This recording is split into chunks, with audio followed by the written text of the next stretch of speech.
Licenia Espinel comparte un diálogo con el invitado. En Punto Noticias hablamos de...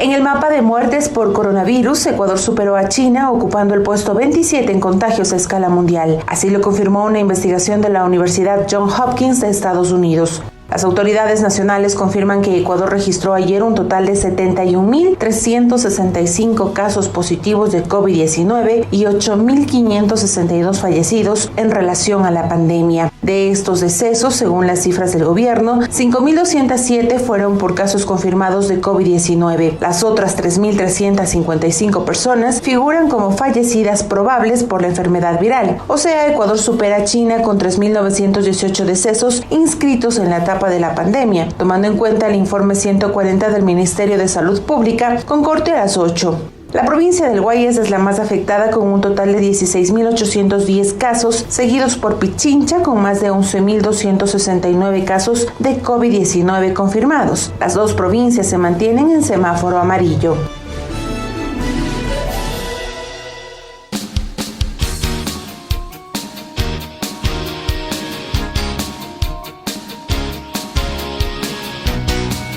Con 46 minutos, saludamos a esta hora con el doctor Ricardo Hidalgo, médico educador. Doctor Hidalgo, buenos días, bienvenido al espacio de entrevistas de Punto Noticias. Ayer el COE Nacional decidió tomar algunas medidas para frenar la ola de contagios de coronavirus que se vive en la capital, pero no son todas las medidas que habían sido solicitadas por el COE del Distrito Metropolitano de Quito, sino no pasan más allá de un control a través de la fuerza pública, de las parroquias, de los lugares, de los sectores donde en teoría se concentran más los casos de coronavirus. Pero no son todas las medidas que habían solicitado las autoridades que consideran pertinentes para frenar esta ola de contagio. ¿Cómo usted ve la reacción que ha tenido el COE Nacional con la ciudad de Quito, con la ciudad de Loja, con la ciudad de Cuenca, en fin, con todos los lugares donde las autoridades han pedido medidas más restrictivas para frenar los contagios y no han sido escuchadas? Muy buenos días, Licenia, y muchas gracias por la entrevista. Un cordial saludo a quienes nos siguen a través de esta emisora. Veo con muchísima preocupación y además no logro entender cuál es la dinámica del COE Nacional. Recordemos cómo se originó el paso de la responsabilidad del gobierno central a los GATS. En esas circunstancias, quien les habla fue absolutamente crítico. Yo no entendía a qué se debía este sistema de responsabilizar a los 221 cantones del país, a los alcaldes, con distintas infraestructuras, pero la mayoría de ellas realmente deficientes. Esto fue una mala copia de lo que hizo España con las comunidades autónomas. Las comunidades autónomas en España tienen una infraestructura sanitaria de las mejores del mundo, probablemente.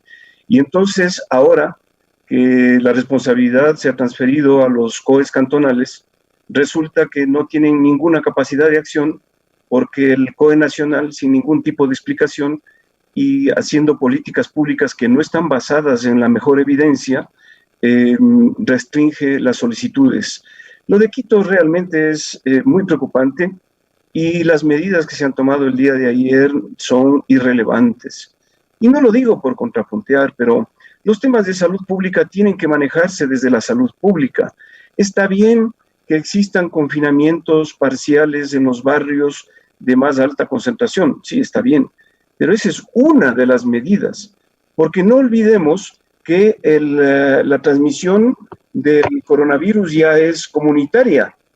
¿Qué significa que ya es comunitaria? La transmisión comunitaria es la que se da cuando no se sabe quién contagió a alguno de los nuevos infectados.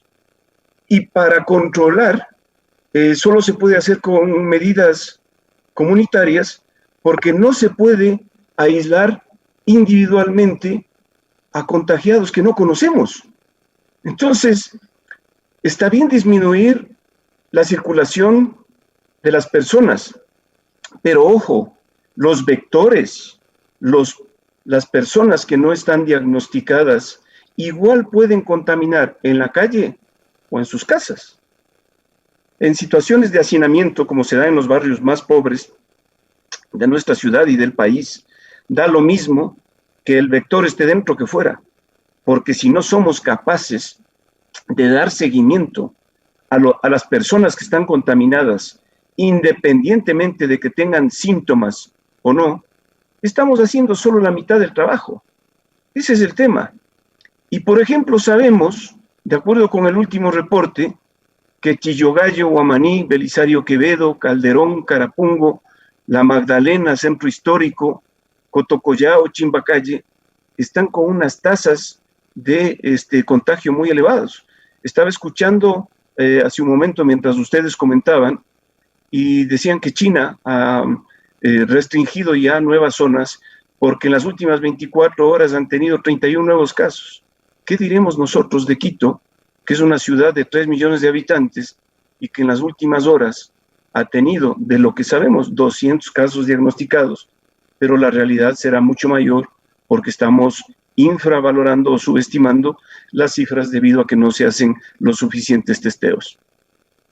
Doctor Hidalgo, el alcalde de Quito ha señalado que se van a enviar brigadas médicas a los sectores donde se registran mayores casos de coronavirus y algunos epidemiólogos han sugerido realizar una especie de semáforo rojo en las localidades donde se ubican estos casos, es decir, confinamientos selectivos.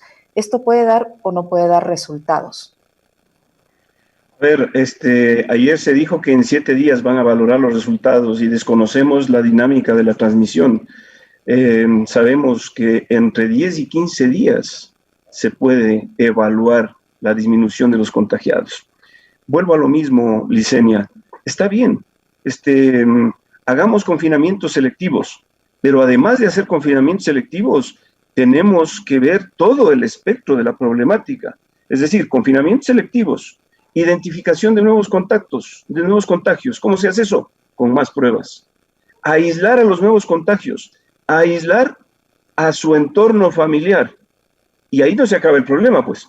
Habrá que darles de comer también, porque si no, estamos nuevamente en lo mismo. Es decir, tenemos que volver a las canastas básicas para las familias de escasos recursos. Yo recuerdo un foro que tuvimos en la televisión hace más de un mes, uno de los concejales, cuando yo decía que no estaba de acuerdo con que se pase al semáforo amarillo, decía que no, que la gente en Quito quiere trabajar.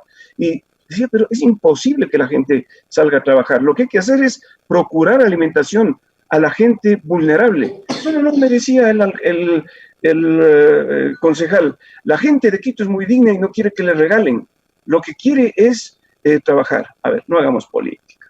No hagamos política, no es tiempo de política.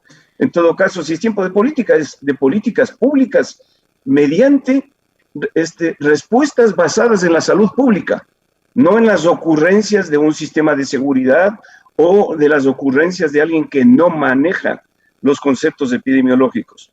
Imagínese usted lo que significa volver a encerrar a la gente. Perfecto. ¿Cómo vamos a evaluar si las medidas dieron o no dieron resultado? Porque se ve menos gente en la calle. ¿Nos interesa que haya menos gente en la calle? No. Lo que nos interesa es que haya menos contagiados, que haya menos enfermos en los hospitales y que haya menos muertes. Para que nos entendamos un poquito, estas variables que son tapar baches se llaman en investigación variables subrogadas. Me voy a poner un ejemplo para que se me entienda mejor. Una variable subrogada es una variable blanda que no sirve para nada. Por ejemplo, a un hipertenso, ¿qué es lo que interesa? ¿Bajarle la presión o prolongarle la supervivencia? Está clarísimo, prolongarle la supervivencia. A mí me interesa que un paciente al que estoy tratando de hipertensión arterial viva más, no bajarle la presión, porque hay un montón de maniobras o de fármacos que sin ser antihipertensivos bajan la presión, pero no prolongan la supervivencia. Volvamos al caso de la pandemia. Hay un nuevo fármaco ahí que se va a vender en $3,000 cada ampolla, cuando su costo es de $10. Ese fármaco lo único que ha hecho es bajar la hospitalización de 15 días a 11 días. ¿Qué me interesa a mí con un fármaco que estoy utilizando para el COVID? ¿Que me baje los días de hospitalización o que me salve vidas? Pues este fármaco no ha demostrado salvar vidas. Volvamos al inicio de la conversación.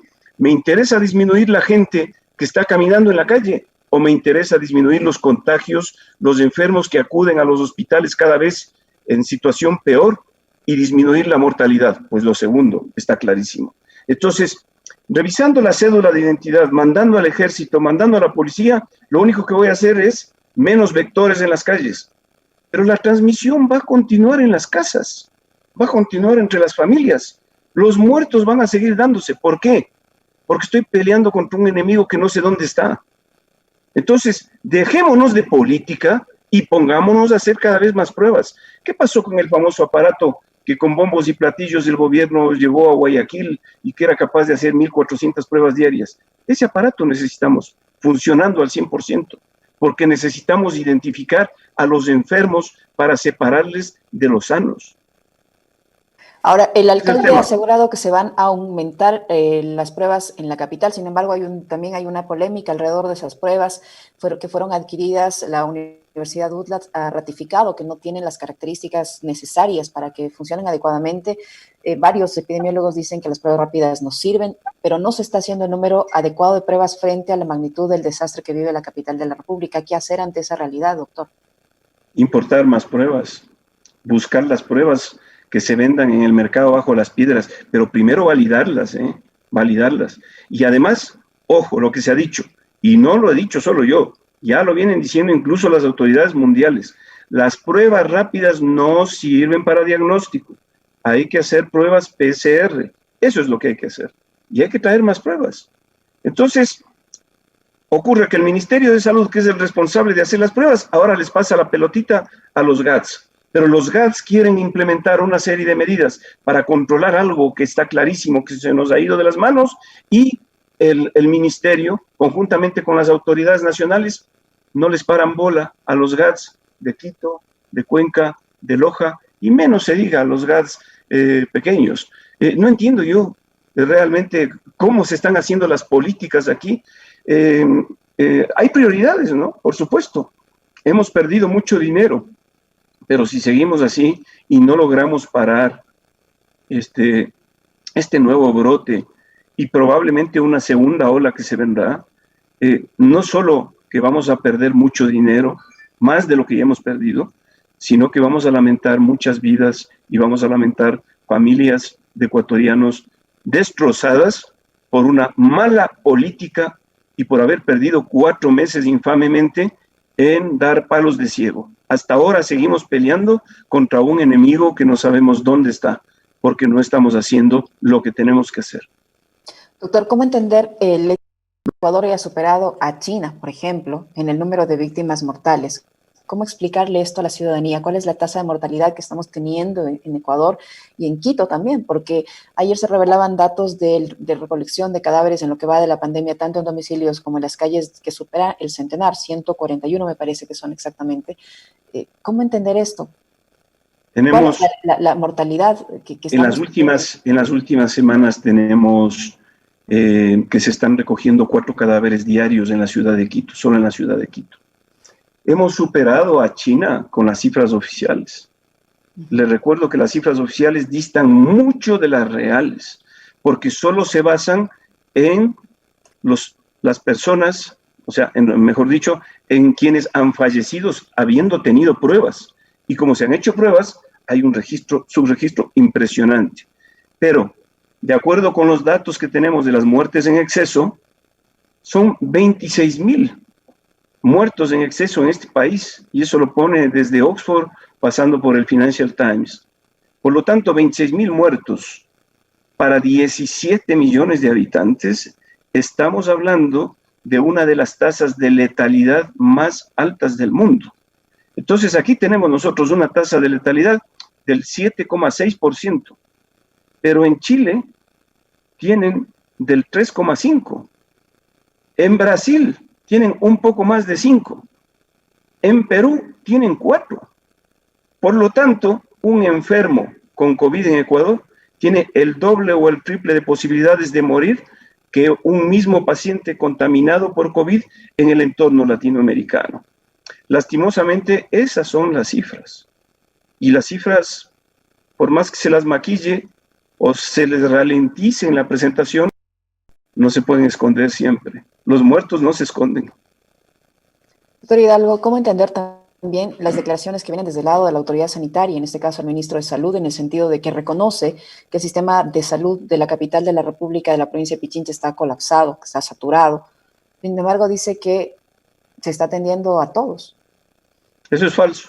No se está atendiendo a todos, porque no es cuestión de cogerle a un moribundo, sentarle en una silla y conectarle oxígeno, porque ese moribundo se va a morir igual. O sea, no se está atendiendo. Que diga que no hay drama, bueno, pues para él probablemente no hay drama. Me llama la atención que un ministro de Salud haga ese tipo de comentarios, por lo menos diría poco empáticos, para no decir que son indolentes. A ver, desde hace un mes el sistema está colapsado en cuidados intensivos. Los reportes que tenemos del día de ayer, todavía no tengo los reportes del día de hoy, hablan de 63 pacientes en lista de espera para cuidados intensivos. Es decir, son pacientes que si en horas no entran a la unidad de cuidados intensivos, les estamos condenando a muerte. Y ya están apareciendo lista de espera para hospitalización, que ya están casi 90, 88 eran ayer, para hospitalización. Así que no es que se les está atendiendo a todos. Eso es absolutamente falso. Hay pacientes que llegan a los centros de salud del IES y si tienen un espacio les sientan en una silla y les conectan el oxígeno y empiezan a llamar por teléfono a los hospitales. Si hay sitio donde derivarles, se van. No sea que se van, porque si no ingresan en cuidados intensivos igual se van a morir, o en la ambulancia o en el hospital. Y si no hay, se mueren en el centro de salud. Yo he conversado con colegas, hay un drama, hay una situación de desazón entre los médicos. Vamos a tener durante mucho tiempo médicos con crisis depresivas. Me han comentado lo terrible que es ver paciente tras paciente morirse ahogados delante de ellos y no tener posibilidades de atender. Ese es el drama que estamos viviendo. Entonces, no es que el doctor Hidalgo discute o da la contraria por dar la contraria o porque está en campaña electoral, como me han dicho. Yo no estoy en campaña electoral para nada. Soy un médico de a pie. Estoy dedicado a trabajar por la universidad. Suficientes problemas tengo para sacar adelante una universidad que está complicada, como para dedicarme a una campaña política. Mi única intención con esto es denunciar ante la opinión pública porque no puedo callar las cosas que se vienen dando. Mi cruzada es para salvar vidas y llevo en esto desde hace 4 meses. Doctor Hidalgo, ¿qué cree que va a pasar? ¿Cuál va a ser el escenario que vamos a vivir en Pichincha, en Quito?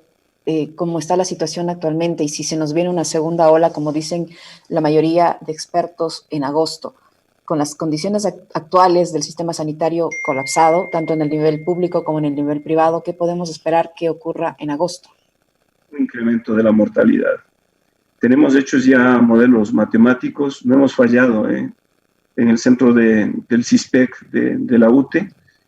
Tenemos una curva bimodal con 2 picos que tienen que ver con las políticas que se tomaron en su momento. La primera es debido a la del 4 de mayo, cuando se relajaron las medidas, y la segunda tiene que ver cuando pasamos del semáforo rojo al amarillo, y muchísimos académicos tuvimos reuniones con las cámaras, con el alcalde, con políticos, para pedirles que no se pase. Ya tenemos ese segundo pico. Y ahora, bueno, ¿qué hacemos? No han dado pie con bola. Reuniones de 25 personas. Están aprobadas reuniones de 25 personas. Y luego el presidente de la República sale a decir que no se hagan reuniones. ¿Se reúnen o no se reúnen? Abrimos las playas. Primer fin de semana de apertura de playas. 400 personas en absoluto desorden. ¿Pero qué creen? ¿Que nuestra ciudadanía es anglosajona? ¿Que tenemos la disciplina de los alemanes o de los países eslavos? Si le abren la playa a la gente ¿para qué va a la playa? ¿Para estar distanciada a 2 metros o para reunirse? Por favor, pues entonces no echemos la culpa, toda, porque también hay responsabilidad individual. No echemos toda la culpa a la población, si es que desde el inicio de la crisis nos pasamos dando mensajes equívocos y nos pasamos diciendo que no ocurre absolutamente nada. Ayer estaba mirando las curvas de fuera, del CDC europeo, de nuestro país. y estamos peor que el 9 de abril, con la diferencia de que el 9 de abril no teníamos los sistemas de salud colapsados. ¿Cuál es la diferencia entre el 9 de abril y el 16 de julio? Pues la diferencia es que ahora, como queríamos llevar la curva hacia la derecha y aplanarla, ya eso ya pasó, se nos fue la oportunidad, tuvimos 2 meses de contención y ahora nos vamos a tener que ver abocados a una disparada de contagios y de muertes, no solo por coronavirus, porque eso es lo triste. Por ahora no podemos tener una apendicitis, no podemos tener un problema de vesícula, no podemos tener una infección en cualquier parte, o no podemos tener un accidente de tránsito, o no podemos infartarnos, o los diabéticos no pueden tener un coma diabético, porque ¿en dónde les van a atender? Ese es el drama que estamos viviendo. Estas preguntas debería contestar la máxima autoridad de salud de nuestro país.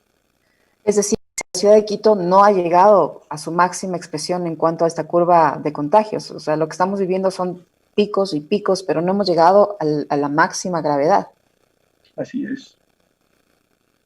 Y esto se mantiene de acuerdo a los cálculos que ustedes manejan o que los expertos manejan, ¿se mantiene para el mes de agosto? ¿O se puede repetir? En el mes de septiembre la mortalidad es posible que vaya subiendo, incluso se incremente hasta el mes de octubre. O sea, vamos a haber perdido el año y vamos a haber tenido lo que más les ha interesado, por lo visto, que era el distanciamiento productivo. ¿Por qué nos inventamos palabritas, no? Entonces, el distanciamiento productivo no sirvió para nada. El distanciamiento productivo lo único que sirvió es para el desorden.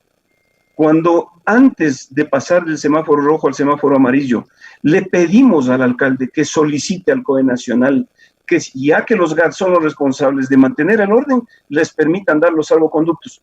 Hasta ahora estamos esperando que el COE Nacional deje de entregar salvoconductos a todo el mundo. Porque ahí está el problema. O sea, el desorden viene de la falta, primero, de certeza y de autoridad de las propias autoridades. Imagínense hace 2 o 3 días lo que ocurrió en uno de los periódicos, creo que era en el diario El Expreso, en donde dice la ciudad de Quito está nuevamente volviendo a casa y que hay un desaire a las autoridades. Es que ya nadie confía en las autoridades. Es lo más triste. Han perdido credibilidad debido al cúmulo de errores que han venido cometiendo a lo largo de la crisis. No es por nada, pero hay varias publicaciones que hablan que Ecuador está entre la lista de los países rojos que ha tenido peor manejo de la crisis. Que no me vengan luego por ahí con un periódico del gobierno, porque no es un periódico estatal siquiera, a decir que hay alguien por ahí, un médico cirujano, que dice que somos modelo. ¿Modelo de qué? ¿Modelo de qué con 26,000 muertos? ¿A quién vamos a enseñar nada? No hemos sido capaces ni siquiera de manejar la pequeña infraestructura de salud que siempre ha sido precaria en el país. Doctor Hidalgo, para finalizar, ¿usted cree que el COE de Quito debería tomar la misma actitud que ha tomado el DICA de desconocer al COE nacional y de adoptar sus propias decisiones en un intento desesperado de frenar los casos de coronavirus y de salvar vidas en esa localidad? Pero por supuesto, o sea, ¿en qué quedamos? El propio gobierno ya les delegó la responsabilidad a los COEs cantonales. ¿No están de acuerdo con lo que vienen haciendo los COEs cantonales? Entonces, que dejen de pasar la batuta a los GATS y que nuevamente se hagan cargo. Esto es indelegable. Las políticas de salud pública vienen del gobierno central. Los GATS desde hace rato que no tienen responsabilidad. Esto fue una manera de lavarse las manos, muy política, por cierto, pero que en términos de salud pública es una de las peores decisiones que se han tomado en el país. Le queremos agradecer, doctor Hidalgo, por su presencia virtualmente en nuestro espacio de entrevistas de la primera entrega de Punto Noticias, el doctor Ricardo Hidalgo, médico, educador, rector de la Universidad UTE. Punto Noticias. Estamos en las noticias que hacen historia.